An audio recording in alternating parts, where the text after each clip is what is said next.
ഓം ശ്രീ ഗുരുഭ്യോ നമഃ.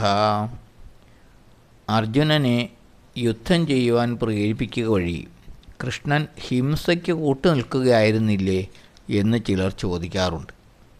എന്നാൽ വാസ്തവത്തിൽ യുദ്ധം ഒരിക്കലും ഭഗവാൻ ആഗ്രഹിച്ച കാര്യമല്ല. ധർമ്മത്തെ നിലനിർത്തുക എന്നതായിരുന്നു ഭഗവാന്റെ പ്രവൃത്തികളുടെ എല്ലാം ഉദ്ദേശം. അവിടുത്തെ മാർഗം ക്ഷമയുടേതായിരുന്നു. അവിടുന്ന് പരമാവധി ക്ഷമിച്ചു. ശക്തനായ ഒരാൾ ക്ഷമിക്കുമ്പോൾ അത് മറ്റൊരാൾക്ക് കൂടുതൽ ഹിംസ ചെയ്യുവാൻ, മറ്റുള്ളവനെ ഉപദ്രവിക്കുവാൻ ധൈര്യം പകരുമെങ്കിൽ ആ ക്ഷമയാണ് ഏറ്റവും വലിയ ഹിംസ. ഒരുവൻ്റെ ക്ഷമ മറ്റൊരുവനെ കൂടുതൽ അഹങ്കാരിയാക്കുമെങ്കിൽ അവിടെ ക്ഷമ വെടിയുന്നതാണ് ഉത്തമം. എന്നാൽ നമുക്ക് അയാളോട് പകയോ സ്പർദ്ധയോ ഒന്നും ഉണ്ടാകരുത്. വ്യക്തിയെയല്ല, വ്യക്തിയുടെ തെറ്റായ പ്രവൃത്തിയെ വേണം ദ്വേഷിക്കുവാൻ.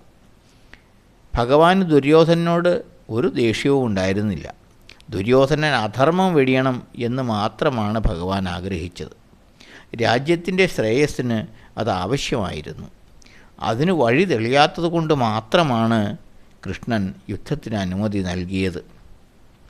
യുദ്ധത്തിൽ സ്വയം ആയുധമെടുക്കില്ല, തേരാളിയായിരിക്കുക മാത്രമേ ഉള്ളൂ എന്ന അവിടുത്തെ തീരുമാനം തന്നെ യുദ്ധം അദ്ദേഹത്തിന് താല്പര്യമുള്ള കാര്യമല്ല എന്നതിന് തെളിവല്ലേ. ദുര്യോധനൻ പാണ്ഡവർക്ക് ഒരു വീടെങ്കിലും നൽകിയിരുന്നെങ്കിൽ പാണ്ഡവരെ സമാധാനിപ്പിച്ച് സംതൃപ്തിയോടെ കഴിയുവാൻ ഭഗവാൻ ഉപദേശിക്കുമായിരുന്നു. എന്നാൽ അത്ര പോലും വിട്ടുവീഴ്ച കൗരവർ ചെയ്തില്ല.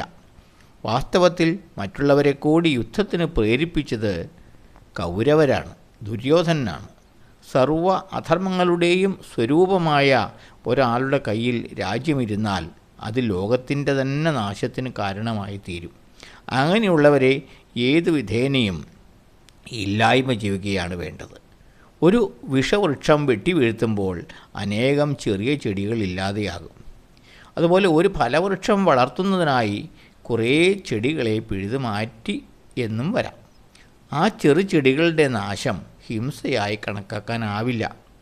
അധർമ്മികളെ വാഴാൻ അനുവദിക്കുന്നതിലും എത്രയോ നല്ലതാണ് കുറച്ചു പേരുടെ മരണത്തിനിടയായാലും ധർമ്മത്തെ രക്ഷിക്കുക എന്നത്.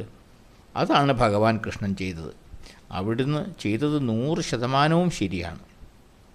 തനിക്ക് വേണ്ടിയോ സ്വന്തം മക്കൾക്ക് വേണ്ടിയോ അല്ല അവിടുന്ന് പ്രവർത്തിച്ചത്. ധർമ്മത്തെ നിലനിർത്തുവാനാണ്, അധർമ്മത്തെ ഇല്ലായ്മ ചെയ്യുവാനാണ്. അതിനെ ഹിംസയായി ഒരിക്കലും കണക്കാക്കാനാവില്ല. ഓം ശ്രീ